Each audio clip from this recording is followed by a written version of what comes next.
Good morning. Good morning. Welcome to Canoe Camp Church. We are a forward-leaning expression of Christianity, where the individual's expression of their faith is welcome. We've got special music this morning. We also want to welcome those who have joined us virtually. We appreciate you taking the time out, and we hope the service can be heard well enough.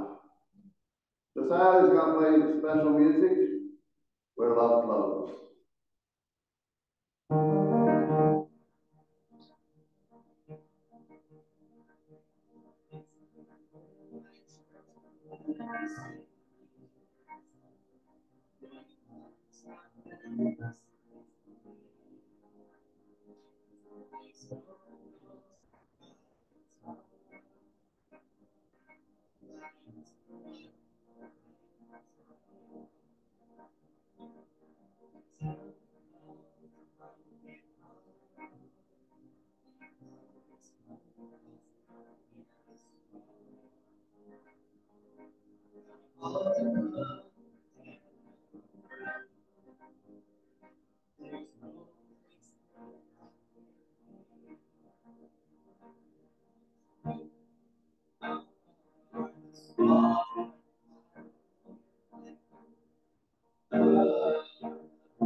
Thank you, Josiah.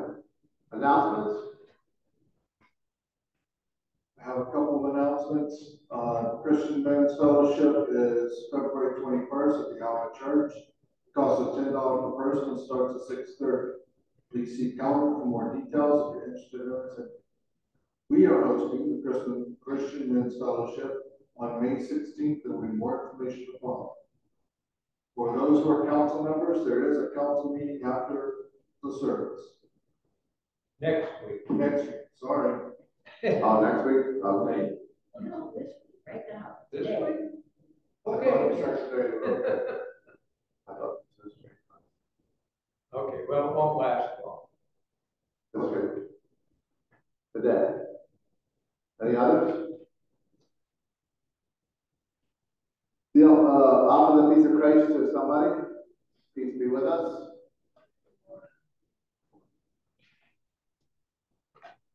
Opening prayer hymn, Chalice Hymnal 134. Emmanuel, Emmanuel. 134.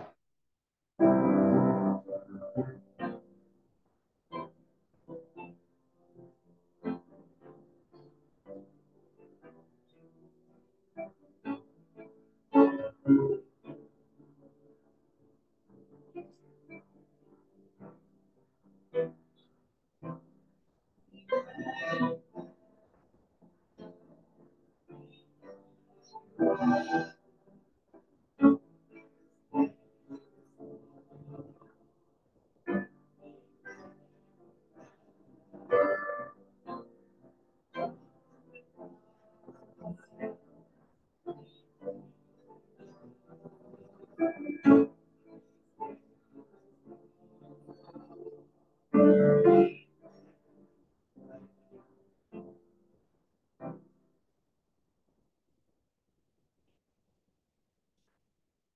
invocation is given to us today by Shane.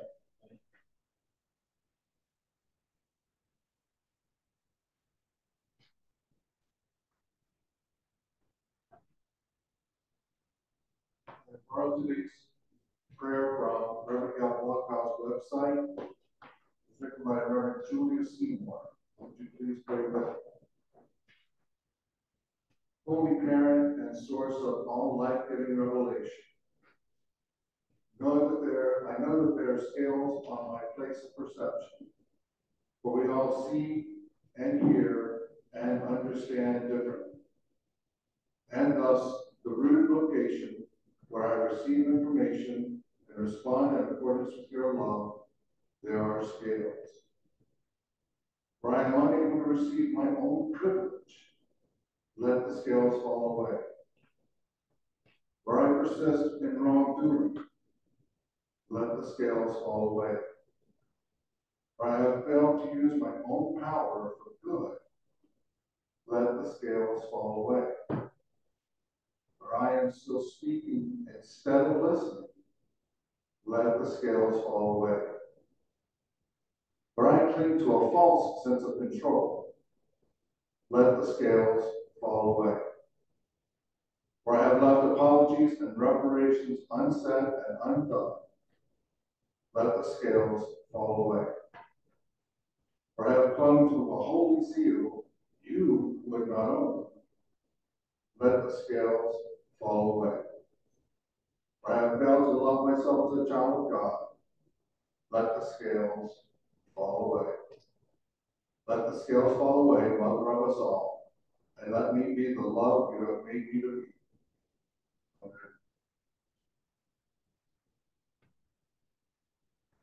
Hymn of Praise 198. Were you there? 198.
We hope. I've been asked to do a series of messages on comparing Peter and Paul's theological perspectives. And that is what I am planning to do. And this Sunday, we are dealing with, there's about 6 different categories that I'm eventually going to get to. And this Sunday, we want to deal with the importance of Israel between Peter and Paul. They are 2 different points of view, as we will see. And as I did my research, there was a comment made by one of the persons that gave me a correlation between the 2, and said that it is not usually done too often. Not too many people compare the 2 theological perspectives, and I agree. And up to this point, I never really thought about it all that much, other than I align myself more with Paul than I do with Peter for sure, but I never really did a comparison between the 2. So I thought it was a good idea and a good suggestion. So that's where we're going to go. So I'm going to read, there's some suggested readings that come along with each one. And the heading for today is Israel and Prophecy. Israel is still standing and prophecy is being fulfilled, or in Paul's view, Israel is fallen and the prophecies are postponed. So these are 2 different categories. But I'm not going to get real deep into it, but we're going to look at the importance of Israel and Jerusalem for Peter versus Paul. That's the part today. So I'm going to read a couple of passages. This is referring to Peter. And if you want to read about what Peter had to say, you can read the first part of Acts and along with 1st and 2nd Peter, and you can get a pretty good idea where he is at. And so I usually read this passage of Joel, meaning that for all people, both Gentile and Jews, but I think sometimes it's, we expand out of the meaning of all and whatnot a little more than probably we should. And it may not be the intention of Peter when he used this quote from Joel to mean all people. He probably would have meant only the Jewish people or the early believers. So he's in Acts 2, he was saying, starting with 16, no, this is what was spoken by the prophet Joel, and he's referring to Joel. And in the last days, God said, I will pour out my spirit on all people, and your sons and daughters will prophesy, and your young men will see visions, and your old men will dream dreams. Even on my servants, both men and women, I will pour out my spirit in those days, and they will prophesy. So I normally would see this scripture as referring to both Jew and Gentile. But I don't really think that Peter really intended that to be that, because Peter was more interested in preserving the line and the chosenness of the Jewish nation than what Paul was, as we're going to see. So the second passage that is given to me is 3:21, and Peter usually is thinking in terms of eschatology or the end times, is that we are being prepared, or the Christians or the believers or the converted Jewish people are part of a continuation of the Jewish nation. But he also saw the Jews still remain a chosen people and the Gentiles second. Peter definitely saw that, where Paul did not. And so he's referring to heaven will receive him, meaning Jesus, until the time comes for God to restore everything, as he had promised long ago to his holy prophets. And then go down to verse 26, when God raised up his servant, he sent him first to you, the Jewish people, or the early believers that were converted Jewish people, to bless you by turning each of you from your wicked ways. And I think I have one more. I think I have it marked somewhere, I thought. 24, 26. I think I'll skip over that one. I think that I was wrong there. Okay, so now we'll go to what Paul thought in Romans 3. So we are more associated with Paul than what we realize. We're not really going to like what Peter had to say, to be quite blunt. Nevertheless, it has to be said. So Paul in Romans 3:10 says this, "For as it is written, there is no one righteous, not even one. There is no one who understands, and no one who seeks God. All have turned away, and they have together become worthless, and there is no one that does good, not even one." Paul is referring to both the Jew and the Gentile here. He's not just referring to the Jewish people. Paul was a messenger or an apostle to the Gentile people. He was not an apostle to the Jewish nation at all. And that is where we connect more with Paul than we are going to be with Peter, because Peter remains true and blue to the Jewish nation and the chosenness of it. So, and then the next one is 19. Where's 19 at? Oh, and I was supposed to read this. Now, we know that whatever the law says, it says to those who are under the law, so that every mouth may be silent and the whole world be held accountable to God. So here Paul is talking about the whole world. So he's definitely moving in the direction of the whole world. Paul is more concerned about the whole world than Peter, by far. 11:11.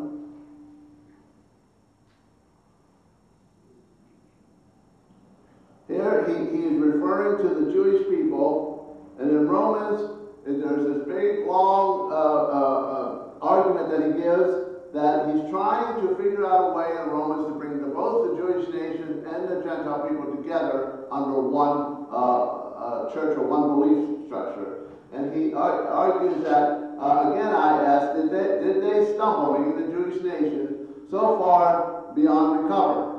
Not at all. And rather, because of their transgression, salvation came to the Gentiles to be made, to make the Israel envious. So he is saying that the salvation that we see, or that we enjoy as non-Jewish people, came first to the Israel, which you can probably say that without nothing really being wrong. You can say that depends on how you view the God of Israel and the chosen nation of people.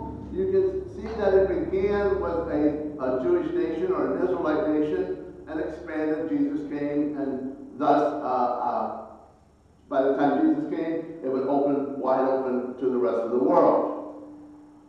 That's how I see it anyway. 16:25, that's the last one I'm going to read.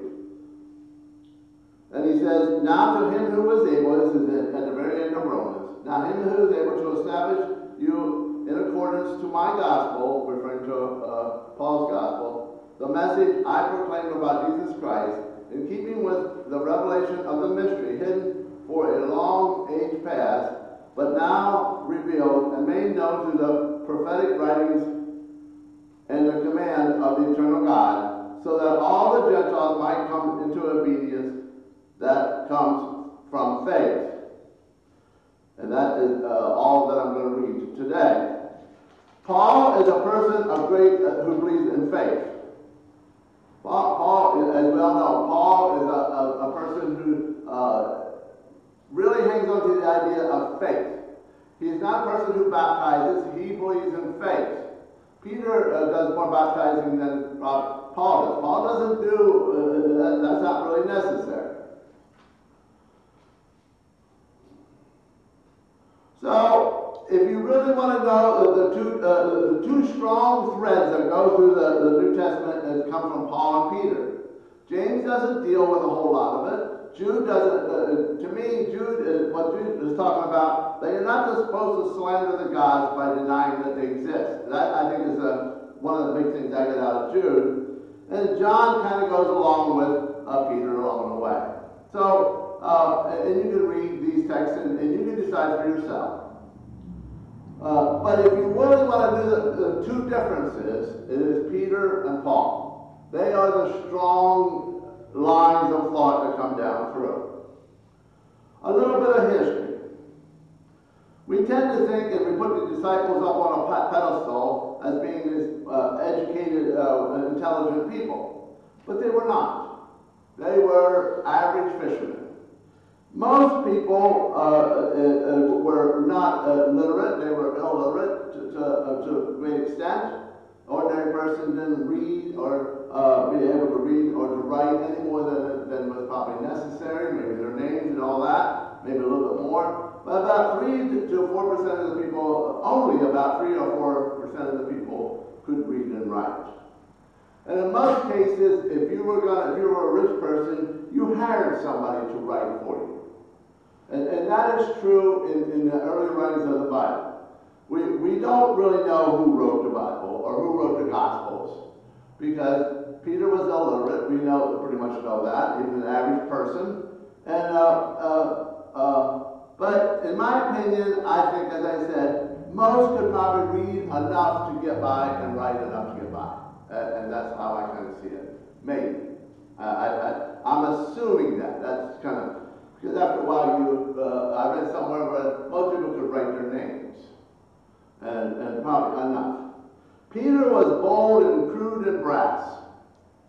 There's no question about it. He was, we would probably not like and appreciate Peter very much, because he was kind of a hardhead. Not that Paul wasn't. But Paul would argue and debate a lot more than what Peter would. That's how I see the two differences. Could Jesus read and write? Well, yes, we have cases where that he read, but no one knows for sure what he could, what his educational level was. I think he was educated in the synagogue, but I believe that more people were in tune to their inner voice, or their spirit, or their thought, or their dreams, or their visions, and they communicated what they felt out of this inner voice within them. And it wasn't necessarily, as us moderns do, we educate through memorization. And I'm not sure that is the only, that's good to some extent, but it somewhat kills the inner voice. It is a horizontal thinking. I thought this, you're going to think this, it's handed horizontally down. There's vertical thinking, which I think we, as moderns, should incorporate. And that is what comes from down from above, or from the inner voice, or the innerness of our souls and whatnot. That, I think, is something that we don't listen to or in tune to as much as we should. We have educated that part of us out through memorization and logic and what have you. I think we should incorporate both. Paul was well educated. There's no argument about that. Paul was well educated. He was well versed in, he was a Pharisee, he was well versed in the law, he knew it very well, he could articulate it, and knew arguments up and down. How much did he write? Well, that too is debatable. Or did he get somebody to write for him? I think he wrote some, and later, most of what we have in our Bibles was written after the fact anyway. It was all oral. See, that's another thing that makes me think that people listened within themselves a lot more than we do today, because it was oral. People understood it orally, and so was it important to get it exactly right? Well, the idea was held up, and you could have different opinions and views and express it in different ways, much more than what we do today. We seem to want to categorize everything and have words verbatim, and we're so concerned that the Bible is literally true. And that is not the case in the old times. The idea was given, and you observed it, and you looked at it, and you shared what you thought, and allowed the Spirit to speak to you. There are about 6 different categories that I'm going to move down through. This is basically an introduction a little bit, and I'm not going to say what they are. I said what today is. The important, today's question is Israel and Jerusalem, and how important it is, and is there a chosen people forever? So, Peter is about a government that will be here on this earth, remain here on this earth, and everything happens here on this earth to some extent, by the most part. It is questionable whether or not he believes in a taking off of the holy people or the righteous people, and then they're brought back again. That is not really clear. I see Peter as being this continuity person who sees that the Jewish nation, even though they stumbled and fell, there was still going to be a remnant that's going to be saved, and there's going to remain a continuity. Now we're talking about 2,000 years in the past, and we're up here 2,000 ahead of what Peter thought. Both Peter and Paul thought that the new kingdom, God's kingdom of heaven, was going to happen very soon. In their lifetime, within weeks of their beginning to speak. Paul had the wisdom to realize that this was not going to happen, and it was not happening, and so I've said that by the time you read 2 Corinthians, you start seeing Paul start to change some of his perspectives. Peter did not. To the best I he still stuck headstrong to his ideas. And so I give Paul a lot of credit because he had the ability to observe and to incorporate that into his theological perspective. That's an example I think that we should hold on to it. We should, incorporate, change, and grow. For Peter, Israel still standing and prophecy is being fulfilled at the time that Peter lived. Peter is about a government that will be here on earth, and the Jews that are converted will become Christian, will be a part of this ruling class of people, this ruling chosen people out of Jerusalem. Jerusalem for Peter remains very important. Now this is before the destruction of the temple in 70 in the Common Era, but nevertheless, Peter thought there was going to be this coming about, and the kingdom of heaven was going to happen, but it was always God's chosen people that were going to rule the rest of the world. Now the debate is whether or not who are the chosen people. So all through the Old Testament is the Israelites and later the Jews, the last three tribes that remain faithful. So who remains faithful is debated even then as it is now.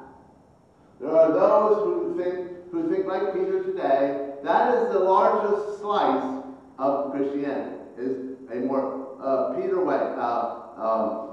The idea of rapture and all of that stuff is more connected to Peter than is connected to Paul. So that's why I say the large percentage of conservative Christianity still supports an Israel that's going to rule the world, a Zionist point of view. It rolls over into our political viewpoints, how we look at Israel and the Jews in relationship to the Palestinians and the Arabs is still very much entrenched in our politics. My thing is, we should, as a Christian and a follower of Christ, they all need Jesus. I don't see a chosen people. I'm more a Pauline person, and I think that there's no difference. And I don't think that everything happens here on this earth. It's not real clear if non-converted or non-Jewish converted people are going to be part of the small remnant that's going to rule with Peter, or in Peter's idea. It may be just only the Jews that converted to Christ and became Christians and followers of the way. That's not real clear either. A lot of this stuff is not real clear. It's not spelled out in ABCD. You have to kind of figure it out yourself and read in between the lines. So, in some cases, there's supposed to be a great battle, an Armageddon battle type of battle, and the wicked are going to be killed off, and then the righteous rule and reign with Christ. You can see that today. There's a movie, a Left Behind series movie that's out there coming out. That's an extension of this type of idea. The world is going to be destroyed. There's going to be a new heaven and a new earth. And Rapture says that only the righteous are going to be lifted off. All this is going to be burned off and changed. There's going to be a new heaven and a new earth. And then they come back and rule and reign and over, I'm not sure who they're ruling over, because there's not going to be no wicked no more. So I don't, when you start applying logic to some of this stuff, it'll really lead you into, I mean, you just can't, because it's just not there. And so there's gaps in it all over the place. So it's really hard to put like A, B, C, D thing. And then there's all this jockeying for position. There's even back then at the destruction of the temple, it said the Jews were jockeying for position to be the last persons to be slaughtered on the big stone of the altar. And they ended up arguing and killing each other and throwing them over the edge. There was a great slaughtering that went on, and because they wanted to be the last remaining persons in the temple. And so they ended up killing themselves. So that idea is still alive and well today. You can read Josephus. Josephus describes that whole very well if you want to read it. It's not a little long. The book is very thick, but that section of it, and it's really kind of sad how, you know, people killed themselves. Jewish people killed themselves to jockey themselves to position to be there when Yahweh, the God of Israel, came back. Because they kept thinking that as the temple was being invaded by the Romans, or the pressure was being put on, they wanted to be those people who were there, in charge of the temple, the faithful, when Yahweh the God came back and saved them all. Yes? Seems like they forgot the law, thou shalt not kill. Yes. Like Yahweh was going to really look on them happily when they broke that major law. Well, is there a difference between murder and killing? I mean, Yahweh definitely killed people. I mean, so there is in the law different degrees of and reasons for killing and murder. Right. Or they say killing. They don't say necessarily murder. Thou shalt not murder, meaning that I don't want to rise up and have ill intent and kill somebody that's innocent. That's kind of like a murder. But I've said for I don't know how long that Yahweh, the God of Israel, did ethnic cleansing, genocide. I mean, when they went into the Promised Land. I mean, it's how else do you read that? I don't know how else you're going to read that. But so there still remains that idea even today that there is a variation of dispensationalism and rapture, and there's like 7 major different ones, divisions in the type of rapture, and each one tries to be that one that is going to remain faithful and true and be God's chosen people and all of the above. And they're going to rule and reign. There's still this idea within dispensationalism, which is alive and well, which I said is the largest chunk of Christianity belief today, that there's, yes, David. Certain instances where it was okay to kill people then. Well, it depends on which God told you to do it. Yeah, okay. Jesus never told anybody to kill anybody. Ever, that I know of. You know, nowhere. Not for any reason at all.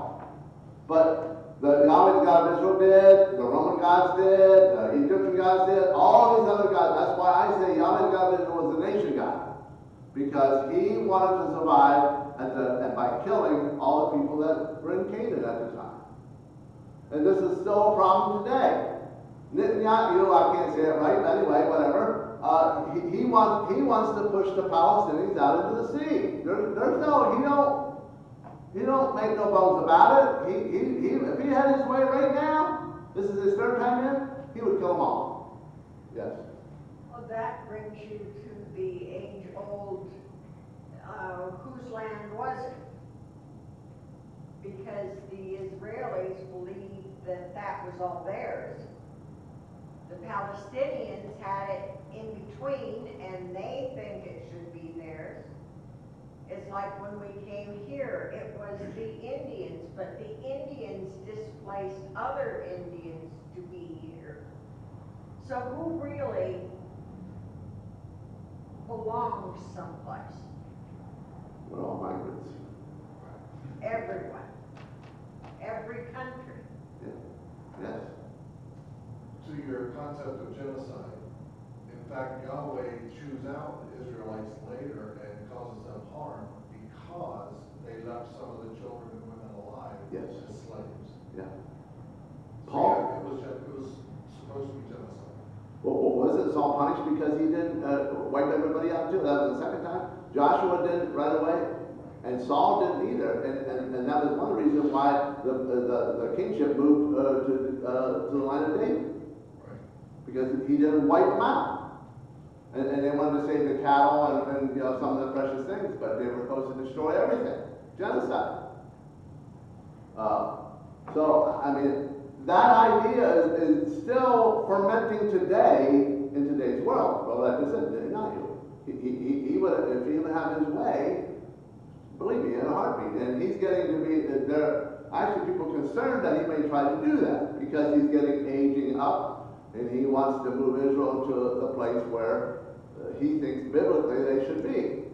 Zionism, Christian Zionism, as far as I'm concerned, has done more harm to Christianity and what Jesus taught than anything I can think. Dispensationalism, all this stuff, all that large slice of what Peter is connected back to Peter.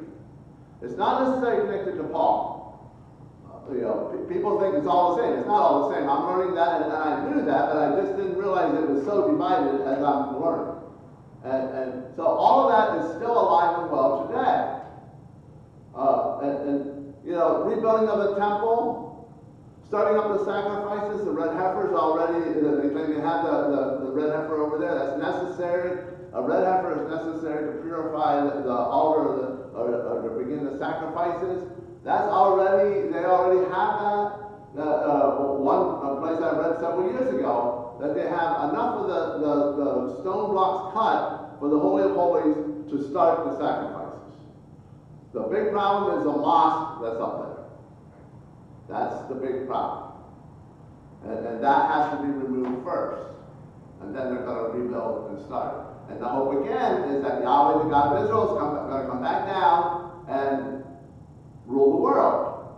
This is connected to a Peter thought. What is the word I can use for Peter thought? Peterin thought? That don't sound right. Petonian thought? Peterism. Paul used Pauline thought, but you know, Pauline thought, but you know, I did read somewhere where he used Peter, but that's still that's all really connected to Peter. That part of it.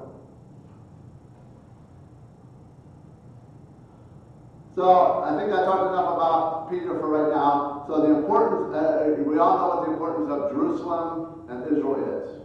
That they want their land. They can't be redeemed unless they have the land. That's the big problem over in the Palestinians need to have the land because of redemption and forgiveness is tied to the ownership of the land. It's very important to have the land. So Israel needs all of the land and ownership of it before all of this futuristic stuff is supposed to happen. Their salvation and their redemption is tied very heavily to the land. Jesus took that land and turned it and put it inside each one of us. It's our souls. So Peter's idea is more physical than it is spiritual in some sense, a lot of ways.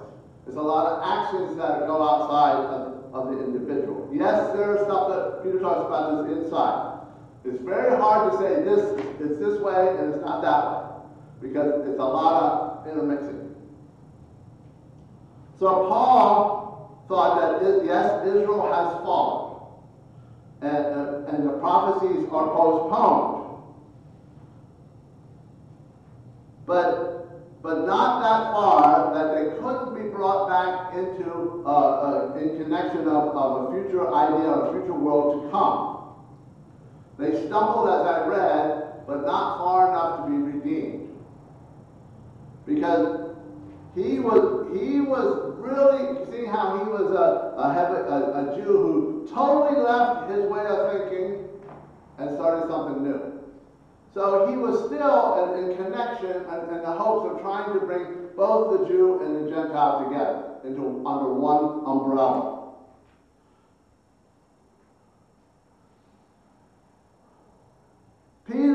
Paul saw that, didn't necessarily think that everything was going to happen here on this earth. That heaven was actually here on this earth, and that eternal life was going to be on this earth like Peter did. There's going to be an eternal kingdom on this earth, and humans are going to live here on this earth forever with harmony with God, and we're going to go back to the Garden of Eden and all that kind of stuff. So perfection is going to happen here on this earth. Everything is happening here on this earth. Paul thought it more in the heavenly realms more. He saw it more in that direction. Yes, Paul talked about elect and chosen and what have you. There's no question about it. But he saw the Jews and the Gentiles and the slave and the free the same. Peter did not. That's a stark difference right there. Paul talked about not practicing the law. The law was not important to Paul. It was to Peter. They got into a great big argument over circumcision and eating of the food offered to idols. And Paul says, no, none of that matters. It's for the uncircumcised and the circumcised. So circumcision for the Jew was their mark of uniqueness, their physical mark of uniqueness and chosenness. And most Gentiles at that time were not, males were not circumcised, so that was a big problem. But they got in this huge argument. So they didn't get along. I can tell you that. They didn't get along. They were not happy people. But yet, there's times when it says that Peter learned from Paul. So there's no like ABC thing here. There's a lot of mixing going on. Excuse me.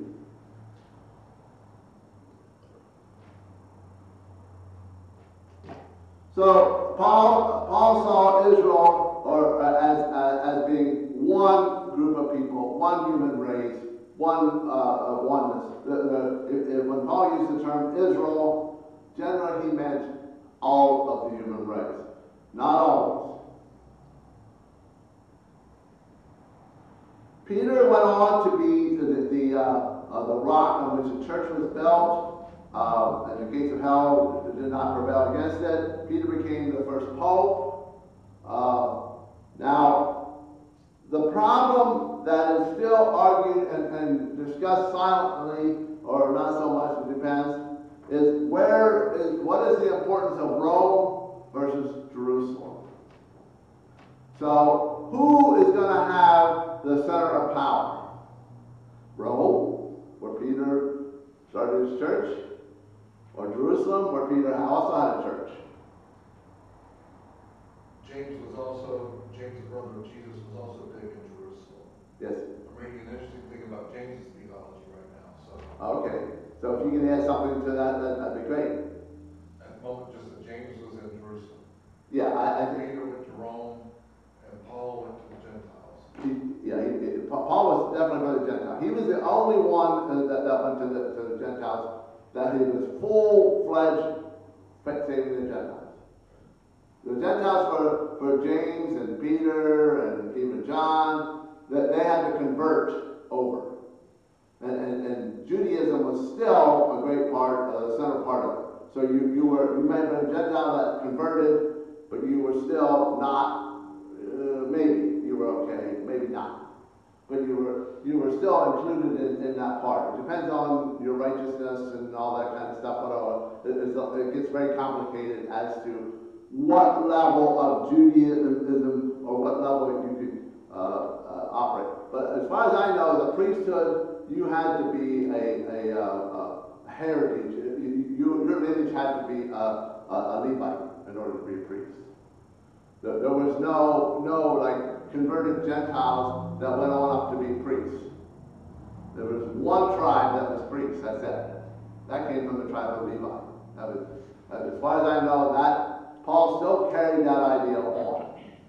So there was a hierarchy, even though you were a Gentile converted apostle, what do they call it? Anyway, you were not given full Judaism rights, is how I see it. Yes, you were considered to be that. So, is the kingdom of God here on this earth? Is heaven going to be here on this earth restored? Is that how we see heaven? Do we see run by the Israelites or the Jews in Jerusalem as Peter sees things? No. We don't see that as being the eternal place where we are going to eventually live. So soul sleep is carried into this also. So when people died, they soul slept until the end of the age. That was a Jewish idea also. Peter and Paul somewhat carried that along the way. When you didn't go to be in the presence of God, you soul slept here in this earth. And again, you know, if you, logic is, I don't know, where is it? I think at some point you have to apply a certain amount of logic to your belief structure, but you can't let logic overcome faith. Because there's a lot of things that you're just not gonna logically walk out on and understand, but yet you're still gonna believe it. It just seems that, and for Paul, faith was very important. It's not necessarily knowing empirically, faith becomes very important. In Thessalonians 4:15 and 17, Paul talks about at the end of the age, and people were going to be caught up in the air. The dead in Christ will be raised, because he believed in soul sleep. And us who are alive are going to be caught up together, and we are going to spend in the air, whatever that means. I'm not really sure what that means. We're talking in a spiritual sense. We're not having bodies here. We're not talking about physical flesh flying off into space. We're talking about spiritual, and we're going to be with the Lord forever. So that to me, Paul is indicating something happening out beyond. You know, earth cannot contain the angels and God. It's just not all right here. I say if heaven exists, which is I don't think it does, it exists someplace other than this earth. I don't know, maybe we should act like heaven's right here on earth, so maybe we'll be let into heaven and know how to act when we get there. That's what Jesus taught us. You know, I mean, just belief alone, because some beliefs are very damaging to other people. Hey, that's the Jesus way. We are to try in this earth that's the good news. We are to try to love your neighbor as yourself, and all the things that are in the Sermon on the Mount in Matthew that Jesus talked about, turn the other cheek, you know, a whole different way of living. Jesus brought a whole different way of living. But we're still caught in this. So that's logical to me, that sometimes I put logic more than over than belief. You do know I think. But your logic doesn't always cut the mustard either. Well, your faith don't either. I mean, faith, when you want to kill other humans like the Palestinians and how is that more logical, putting that faith, you know, that I'm gonna... I don't put my faith in what Peter thought, and I don't put my faith in... No, I'm not saying you particularly, I'm just saying when you go out and kill somebody else, how is that heavenly? It's not. Absolutely it's not. I agree. I don't think that the Palestinians and the Jewish people... So their beliefs don't have logic to me. to justify, wars and all of that. My understanding of the biblical plan that should have happened, but didn't, was that when Jesus came, the Jews were supposed to accept Jesus as the Messiah, as well as the Gentiles, and we were supposed to usher into this new age. We're hard-headed. We didn't, God's chosen people, or Yahweh's people who were supposed to accept him as Messiah, never did. And so, here we are 2,000 years later, and we're still dealing with this problem. I don't know. I don't know what's going to happen. I think without divine intervention, we're just destined to keep going the way we're going until we destroy ourselves.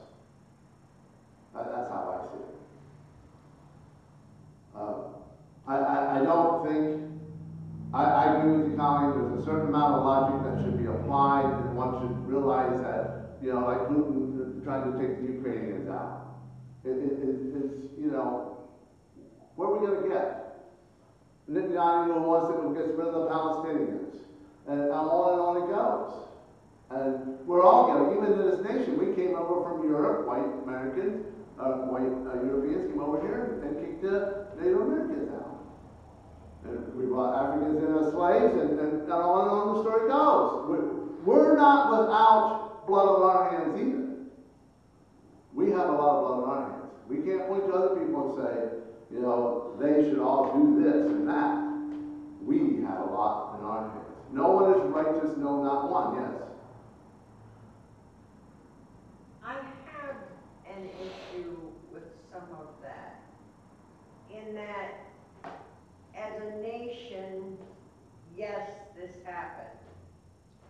But I have an issue with being blamed for it when I've not done anything remotely like that and have tried to better the world around me.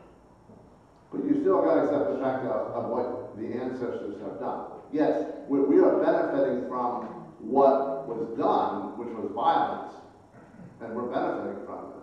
But we should still recognize it and say, yes, we have been built on violence caused on, just like they did when Joshua went over into the promised land. King David built on the slaughter of people. So it's I would say innocent people. So that seems to be how we, different civilizations rise and fall. One goes in and annihilates the other, and then you build on top of it, you build on top of it, you build on top of it. It's all built on violence, so. At the very base and foundation of it is violence. Jesus says, no, you got to get rid of that violent foundation. And he's offering a different way. So you have to say at some point in time, forgiveness, grace, and mercy. I know, but it's a very hard thing because, just say like the Ukrainians, how do you not fight back to protect what you have? You're forced, your hand is forced. The Ukrainians see it as a justifiable war. So yes. It's a hard thing to answer and live. So what would happen if Joshua would have got his butt kicked and he never would have made it into the promised land? Or we come over here and the Native Americans kicked our butt and sent us back to Europe. We're built on war, hate and destruction, and to say that we have to feel, it isn't like we remember every day, but still the foundation on which this nation was built on was killing off of the Native Americans, one way or another. We were supposed to be seen as the new Israel. There are people who talked about us as the new Israel. We were the new promised land. There was many a preacher who, back in them days, who thought this nation as being the new promised land. Yes. I come back to the same thing though. So many people, when they came over, they weren't thinking of killing the Indians. They were thinking of making friends, buying land from them, though the Indians had a different concept of who owned the land than we did. So we went to the land and we said, hey, we want to buy this land. We want this much. We'll give you this much money on blankets or whatever. And the Indian says, well, we don't own it anyway. We'll take the blankets and and then the white man kicked the Indians out. Said, no, we own this land. Get. And the Indian says, no, we don't want to go. So they had an uprising. They killed them off. Sometimes. Yeah, Sometimes it's they too. were friendly. We still, for natives, are taking more and more of the reservation land back because there are minerals under it that we Yeah. want, oil or gas or whatever, or we want to run a pipeline through their land. Yeah. The government is still today taking that land. And that's wrong. Yep. We should be aiding them more than we have. The African American who was brought over against their will to build this nation. I mean, come on. They did a lot of the work. Now we're bringing in the Hispanics from the South, and they're basically our labor force. I mean, I don't really care what you say. That's our labor force. And I argue against that because here in the North, we didn't, for the most part, have slaves. We weren't built on that. But our nation as a whole benefited from it. As a whole benefited from it. Yes. But there were many, and we proved it in the North, that didn't agree with that model of life. Yes, but we still benefited from it. We're part of the United States, and you and I still benefited from it. Products came up from the South. We're benefiting now from Vietnamese, the Chinese, Pakistan, India, any other nation that produces our goods at a lower cost than it can be done in our country. Yes. And it's very low paid labor. It's not right, but it helps. It helps the rich. It helps you and I to live a better life. I mean, it does. There's this hierarchy, and which is prominent in the United States. We're not a Jesus nation, for sure. Hey, we're on the bottom of the pile too. What? Who was? They were?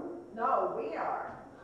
Here in the rural America, we're toward the bottom of the pile. We're still a good country. Go ahead. No.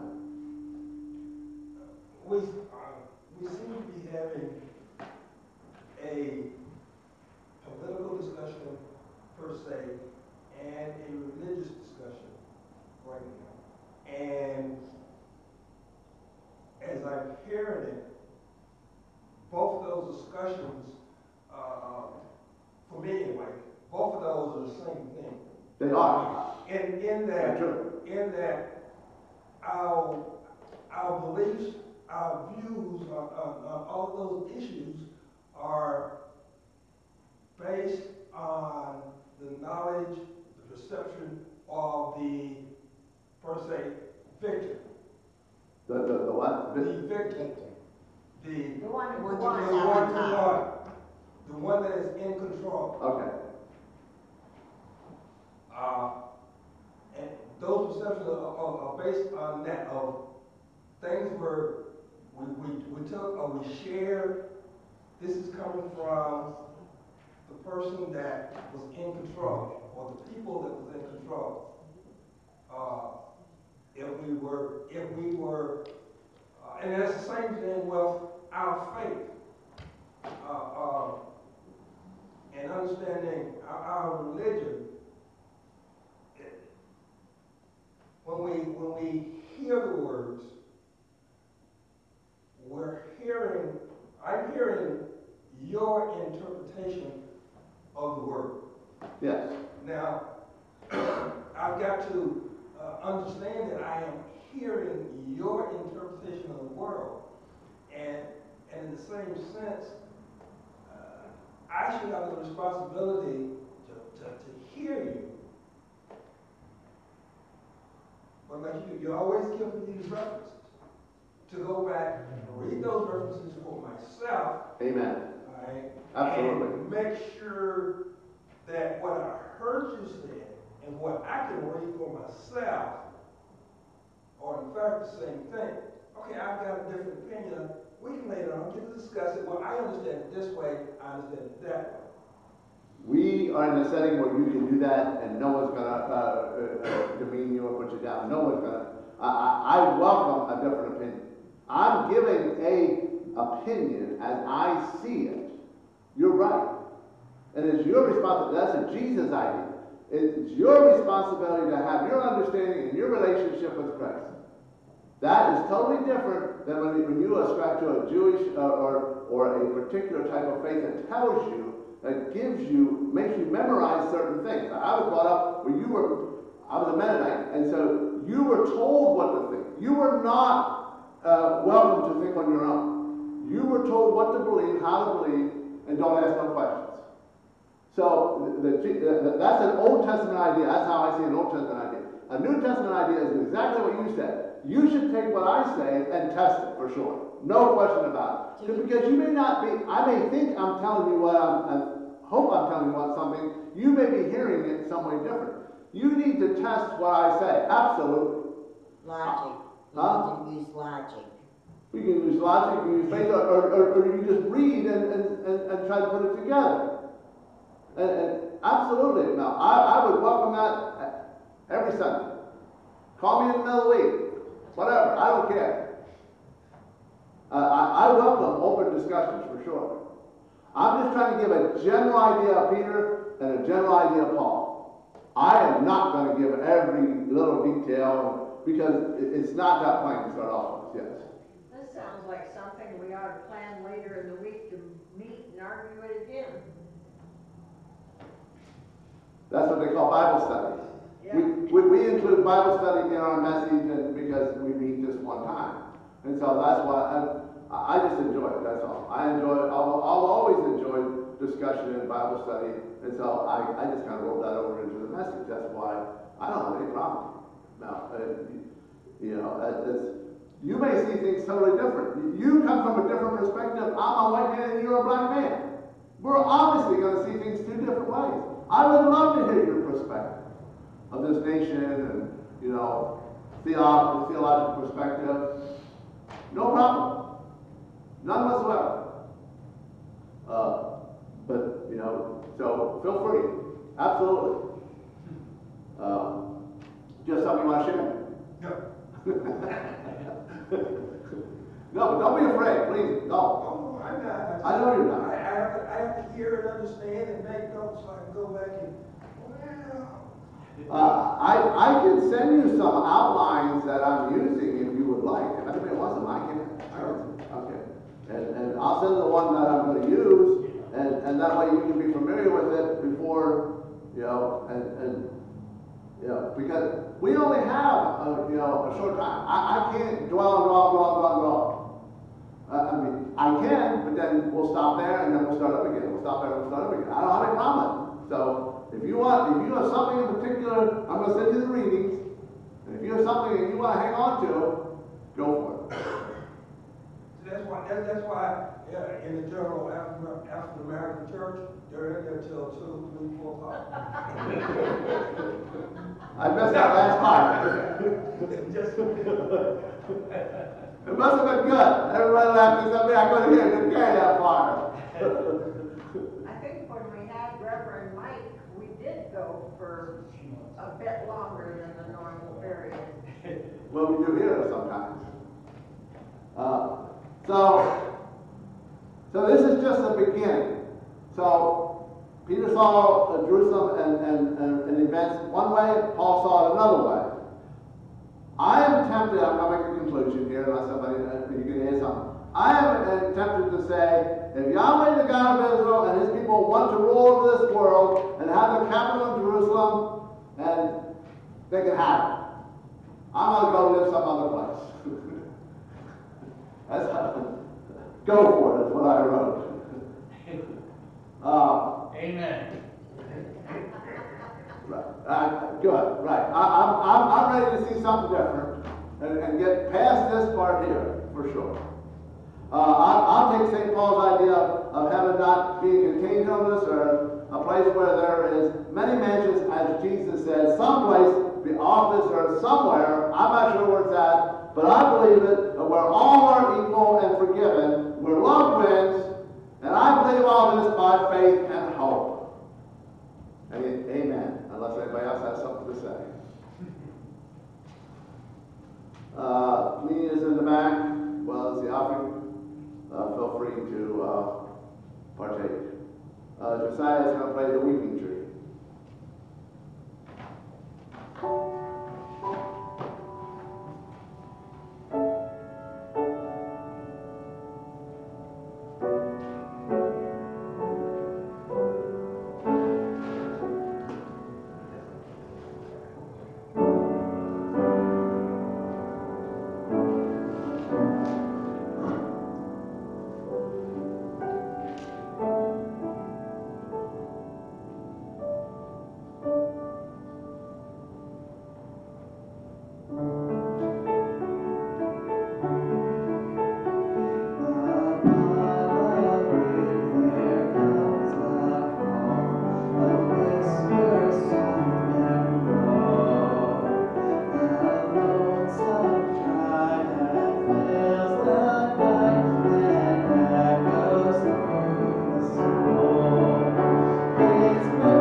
Thank you, O God, for the many blessings that we are given, and a portion of them is in this offering plate.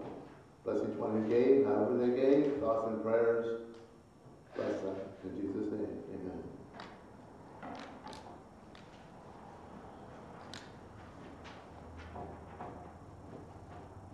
The hymn of communion in remembrance of me. 403. 403.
table is a welcoming table. It welcomes everyone, no matter where you are in your walk of life.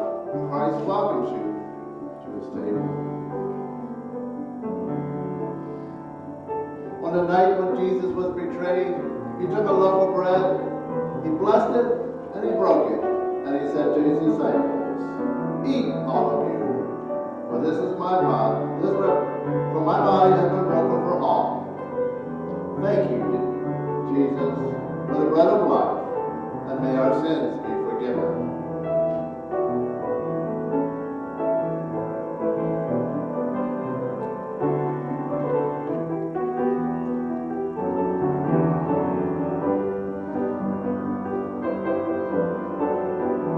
Jesus took a chalice and he poured some wine into it, and he said to his disciples, "Drink, all of you, for this is my life poured out and given for all." A new life. Help us, O God, to live this new life.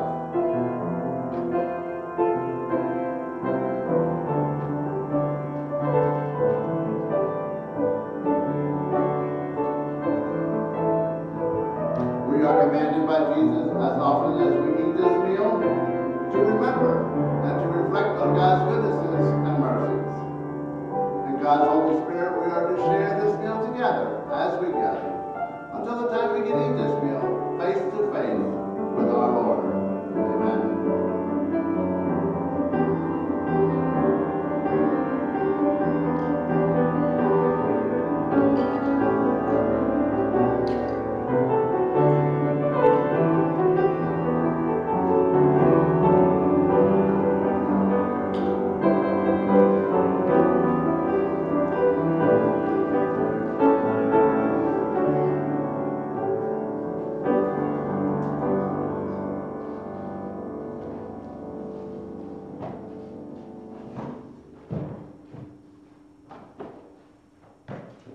This is the time of our joys and concerns. Bob? The latest report on Janice and Doris is that they are in North Carolina and contemplating whether or not they will be back up here to live or whether they will stay down there. So at this point, nothing has been determined, is our understanding. What's wrong with Janice? Well, that's a little unclear because she's so private. She did say that she told me she had cancer. I don't know where or anything more than that. She had a spell because she stopped taking her medication, and the doctor says that if she does take her medication as prescribed, she should be reasonably healthy. So that's as much as has been shared.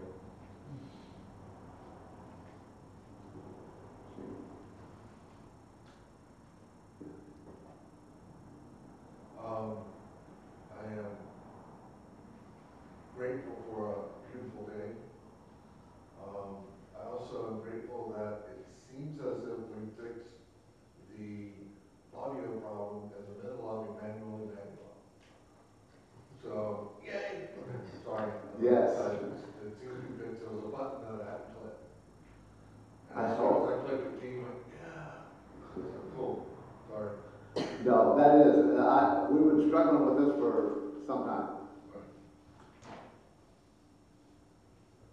Connie? As always, I'm thankful for my family, my children, grandchildren, great-grandchildren, especially Levi. I had a friend over helping her with her genealogy the other day, and he'd come over and he'd talk to her and he'd come to me and, touch me and talk to me. And they got ready to go, and I asked him if I could have a hug. Nope. Walked out the door. She laughed her head off.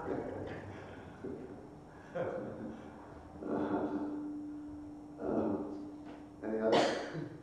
The Spirit moves in strange and mysterious ways.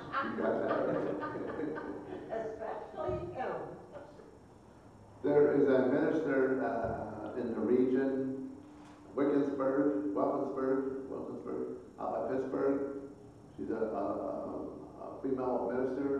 Her and her husband, I know them both. Her name is Janet Hurlburlis, that's how I say it. And she had some kind of autoimmune system. I'm not sure what the word is for it. Like everything just kind of shut down. She was sitting at a meeting and she got a little tingling, and she's in the hospital and a ventilator. So it happened really quick. And she is one of the ministers who I have great respect for. And her and her husband, I know them, reasonably well. And I have a lot of respect for her. She does a lot of work on equality and, loving your neighbor and all this stuff that we talk about here. She is a very diligent minister. And so there's going to be a card out here next Sunday, if you would care to sign it. And we're supposed to be, according to Fed, the shower her with cards.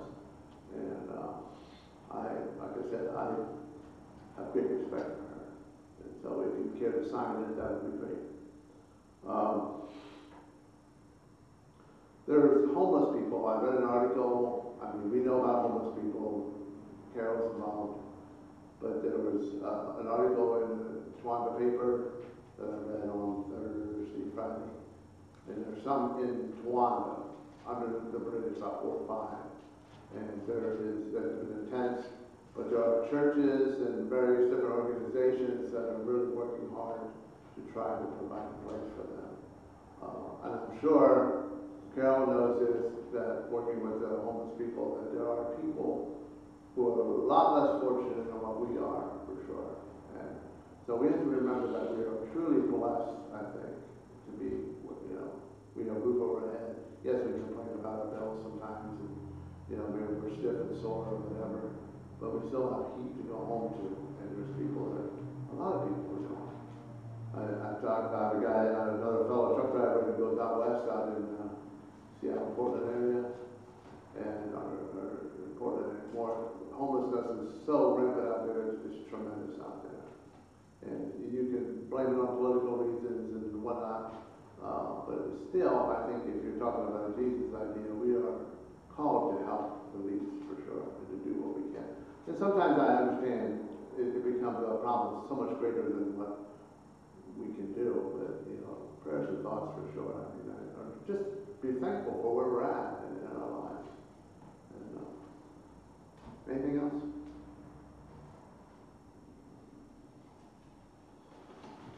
Let us join our hearts and minds together in prayer. Beautiful things. As we hurry along on life's journey today, with the joy and the sorrow it brings, and never a thought what we pass on the way. Let us look for the beautiful things. There is music that's free, that will surely be gone. 'Tis the song of the bird as he sings, and the sun-kissed breeze makes us linger a while, just to look for the beautiful things. Let us close our eyes to the faults of a friend. Drop them deep in the oblivion spring. As we travel along to life's golden end, we can always find beautiful things. Lucille Balls wrote that. Thank you, God, for the beautiful words. There is beauty all around us. We are blessed in many ways. Even in the coldest of the winter days, there is beauty to be seen. Lord, there are homeless people who are living out in tents in the weather, or maybe don't even have a tent at all, and don't even know where their next meal is. Lord, we are a rich nation and a caring nation, reach out as we are, trying to help the least of us.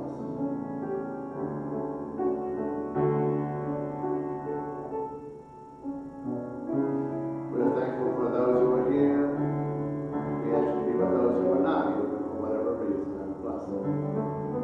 Connie's family, she enjoys them much, especially that little guy Levi.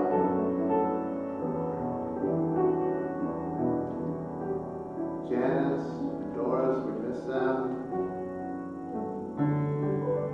Help them to make a decision along with their family where they will live. I pray that Janice will take her meds and be well again. We miss them.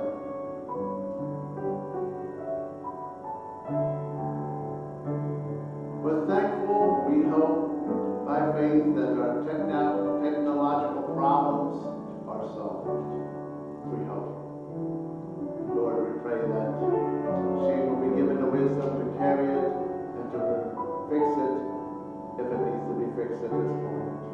We hope that it is fixed, and we believe by faith that it is.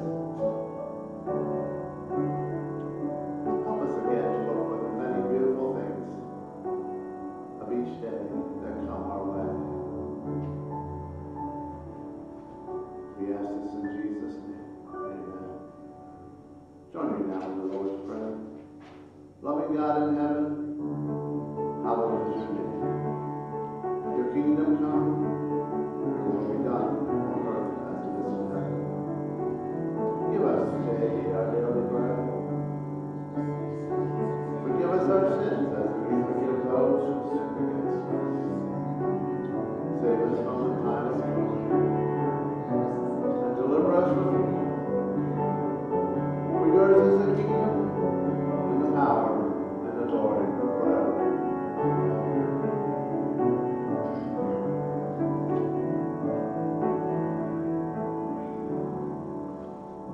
May we turn to someone and give them a blessing. And if anybody is in need of help, please reach out to somebody. Don't give up. We care. The hymn of invitation 204, alas, and did my Savior bleed. 204.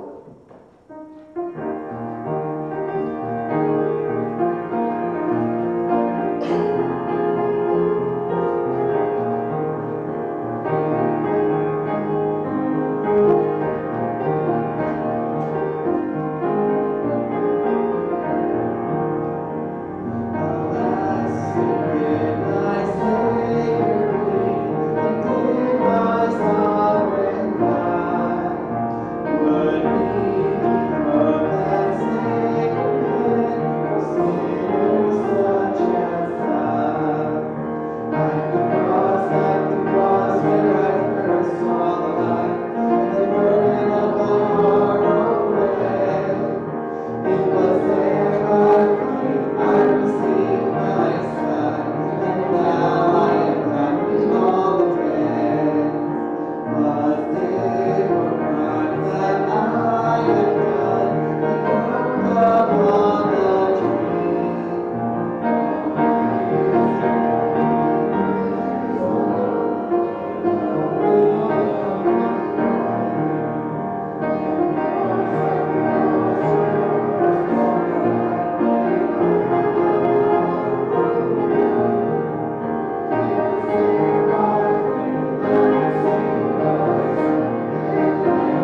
God bless each one of us, and may He hold us in His hand. May God's face shine upon each one of us, and be gracious to each one of us. May God look upon us with kindness, and may He grant us peace and a smile for the days ahead.